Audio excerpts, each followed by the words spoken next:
인생게임에 로그인 하셨습니다. 안녕하세요. 폭염인데 저는 이번에 휴가를 갔다 왔거든요. 너무 덥더라고요.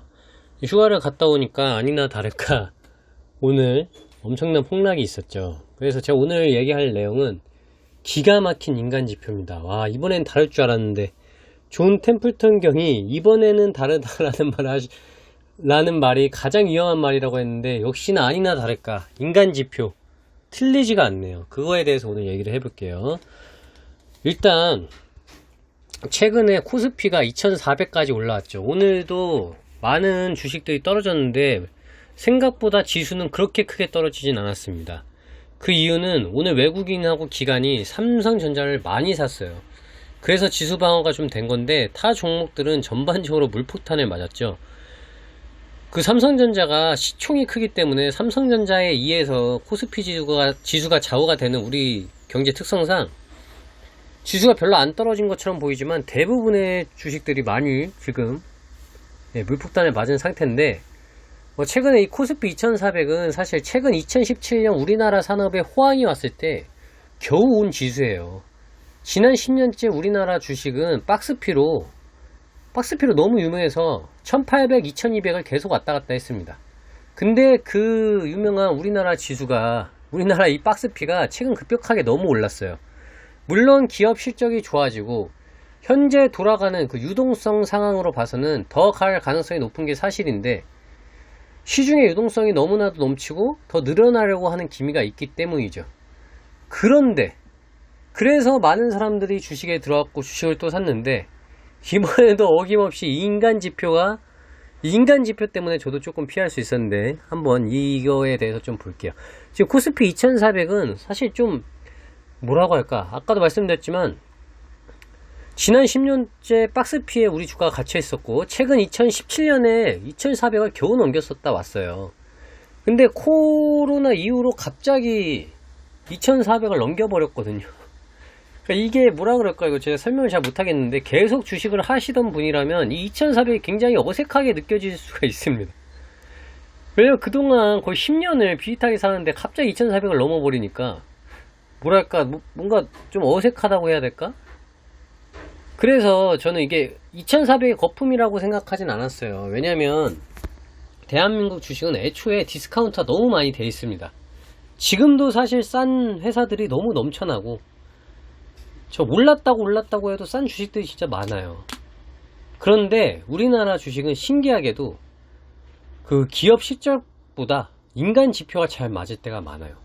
일단은 주가가 오르는 몇 가지 이유가 있는데 딴 건 다 무시하시고 그중 가장 정석적인 이유는 하나입니다. 기업의 실적이에요. 실적은 기업의 성적표나 마찬가지입니다. 그래서 월타임 레전드 투자가들부터 현존 슈퍼 투자자분들, 진짜 주식 잘하시는 슈퍼개미분들 공통점은 실적을 쫓아요. 기업의 실적을 쫓는 게 가장 대표인데, 외국도 마찬가지지만 아직 주식 역사가 짧은 우리나라는 신기하게도 인간 지표가 기업 실적보다 잘 맞을 때가 꽤 많습니다. 저번 코로나 때도 그렇고요. 인간 지표의 대표적 사례를 제가 지금 몇 가지 설명을 드릴게요. 원래는 기업 실적을 쫓는 게, 저도 가장 기본은 기업 실적을 봅니다. 비즈니스 모델이랑 기업 실적을 보는데 참 신기하게 한국 주식은 인간 지표가 진짜 잘 맞아요. 인간 지표의 대표적 사례 몇 가지 말씀을 드릴게요. 첫 번째, 유튜버나 언론 같은 방송 등에서 주가가 오른다는 얘기가 계속 나옵니다. 계속 나와요. 뭐 코스피 3000 간다, 뭐 앞으로도 더 간다, 이런 얘기가 계속 나와요. 이때부터 조금 경계가 저는 그냥 본능적으로 됩니다. 이 이유는 제가 잠시 후에 말씀드릴게요. 두 번째로는 서점에 가면 주식 서적들이 넘쳐나고요. 방송 같은 거 키면 주식 방송, 재테크 방송 등이 잘 나가요. 여러분 요새 그 TV 방송 보시면 재테크 방송이나 주식 방송 많이 생긴 거 보실 거예요. 졸리 대표님도 많이 나오시잖아요. 방송에, 예능에도 많이 나오세요. 그 다음에 세 번째, 주변 인간들을 보시면 되는데 경제와 주식에 관심이 전혀 없던 사람들이 관심을 슬슬 보이기 시작합니다. 이건 나쁜 건 아니죠. 주식과 경제에 관심 보이는 건 나쁜 게 아닌데, 이 사람들이 본질적으로 관심을 갖는 게 아니라 나도 돈 좀 벌어볼까? 제가 돈 좀 번다는데 나도 좀 해볼까? 이런 생각으로 끼어든다는 거예요. 여기서 조금 문제가 생깁니다. 그러면서 결정적으로 주린이 숫자가 급등하는데, 제가 저번 영상에서도 말씀드렸지만 이거 주식 운이 아닙니다. 이게 육체 노동만 노동이 아니에요. 이 주식은 진짜 지적 노동이, 공부를 많이 해야 되고 내공이 많이 쌓여야 되는 건데, 뭐 갑자기 이제 이게 뭐랑 비슷하냐면, 뭐 이제 주짓수 체육관 가서 뭐 내가 조금 뭐 예전에 헬스 조금 했고 체육 좀 조금 좋고 이러니까 뭐 2, 3일 해도 다 이길 것 같지만, 주짓수 체육관, MMA 체육관 가보시면 자기보다 작고 그런 사람들도 오래 한 사람이면 못 이깁니다. 이 내공이라는 게 진짜 중요해요. 여러분, 몸 만드실 때도 헬스 같은 거 하시면 하루아침에 절대 몸 못 만들죠. 항상 보시면 여름이 다가올 때 헬스 시작하는 사람들이 많은데, 한 달, 두 달, 세 달에서 어떻게 그런 건상우, 비 같은 몸이 나오나요? 오래 해야 되고 꾸준해야 되거든요. 근데 주린이 숫자가 갑자기 급등해요.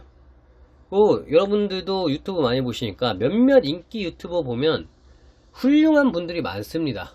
저도 좋아하는 분들이 있는데, 근데 이를 추종하는 게 정도가 있어야 돼요. 여러분, 그 댓글을 보시면 작년도 댓글이랑 요 근래 주식 급상승했을 때 댓글을 보면 정말 큰 차이가 있어요. 거의 추종 수준입니다. 거의 종교예요. 이게 저는 그 유튜버 분들이 나쁜 게 아니에요. 그 유튜버 분들이 좋은 말씀을 많이 하시고 맞는 말씀을 많이 하는데, 이분들을 정말 너무, 심지어 별다른 내용이 없는데도 맹목적으로 추정해요. 거의 종교처럼 추정합니다. 근데 댓글 내용을 보면 재무제표에 대해서 전혀 몰라요. 시작한 지도 이제 한 뭐 2달, 3달밖에 안 됐어, 주식을. 회사 비즈니스 모델도 몰라. 근데 그냥 인기 있는 유튜브 방송을 거의 이유 없이 종교처럼 그래서 사람들이 많이 보고 많이 좋아하니까 그걸 그냥 종교처럼 따라가는 거예요. 그런 사람들의 수가 비약적으로 늘었습니다. 댓글을 보시면 정말 장난, 그냥 큰 내용이 없는데도 역시 형님, 역시 무슨 님, 역시 최고입니다. 그런 수가 너무 비약적으로 늘었어요. 전 여기까지 보고 지난주에 이제 콜팁 그 지수가 2400 넘어가고 하면서 순환 매장세가 계속되면서 이제 거의 모든 업종들의 주가가 많이 올랐어요. 저도 이번에 진짜 뭐 현대자동차부터 시작해서, 현대자동차가 무슨, 저 현대자동차 40% 오르고 이런 게 몇 번, 근데 현대자동차만 그런 게 아니라 다른 업종들도 이렇게 한 번씩 쑥 돌고, 지금 이 인간 지표가 이 정도까지 오니까, 제가 이제 저번 주에 휴가였는데, 휴가 전에 이게 좀 가격이 올랐다 싶은 종목들은 현금화를 해야겠다. 근데 사실 유동성 장세고, 그 시중에 돈이 너무 넘쳐나고 부동산도 막혀있고 이러다 보니까 더 갈 것 같은 느낌은 계속 있었어요. 더 갈 것 같다는 생각이 계속 들었는데, 이 인간 지표가 이 인간 지표가 저를 너무 쏘는 거예요. 그래서 휴가 가기 전에 일단 현금화를 좀 많이 해놨거든요. 아니나 다를까 지금 휴가 끝나고 다음날 오늘 딱 보니까 정말 폭락 많이 하더라고요. 진짜 신기하게 이런 경우는 한국 주식은 더 그런데, 기업 실적이 좋고 전반적인 방향이 오를 이유밖에 없어 보이는데 그럴 때 꼭 폭락이 옵니다. 근데 제가 본 주식 오래 하시고 잘 하시는 분들은 이걸 진짜 기막히게 하고 빠져나가요. 정말 신기하게. 마치 동물이 기상징후가 보일 때 기막히게 이동하는 것 마냥 정말 기가 막히게 빠져나가요. 저도 이 인간 지표를 쓰는 이유가 몇 번 당해봐서 그래요, 여러분. 이게 반대로 주식 잘 안 맞거나 초보이신 분들은 이거 주식 되네? 하면서 더 담기 시작합니다. 심지어 레버리지까지 쓰고, 주린이들은 상승장 때 원래 다 돈 벌거든요. 여기 그러니까 제가 아까도 유튜버 맹목 추정 말씀드렸는데, 뭐 형님 덕분에 다 빨간불 됐어요. 뭐 형님 덕분에, 그 형님 말씀이 맞는 것도 맞아요. 좋은 말씀도 맞지만 상승장 때는 누구나 다 올라요. 아무것도 모르고 그냥 하나 골라서 찍어도 오릅니다. 저도 처음 할 때 그랬거든요. 근데 원래 돈 버는데 이제 그게 이제 자기가 주식을 좀 안다고 생각하기 시작하고 재능이 있다고 생각하기 시작합니다. 그러면서 비중을 늘리기 시작하는데, 이때 정말 기가 막히게 폭락이 와요. 저도 예전에 그랬다가 한번 당해봤거든요. 그래서 말씀을 드릴 수 있는 겁니다. 때문에 잘 나갈 때 더 경계하게 되고, 이런 인간 지표에 대한 신뢰가 많이 올라갔어요. 저 같은 경우는. 반대로 급락할 때도 마찬가지입니다. 참 신기한 게, 인간이 잘 나갈 때 겸손해야 하고 힘들 때 오히려 더 당당하고 자신감 있게 행동해야 되잖아요, 여러분. 신기하게도 주식도 그래요.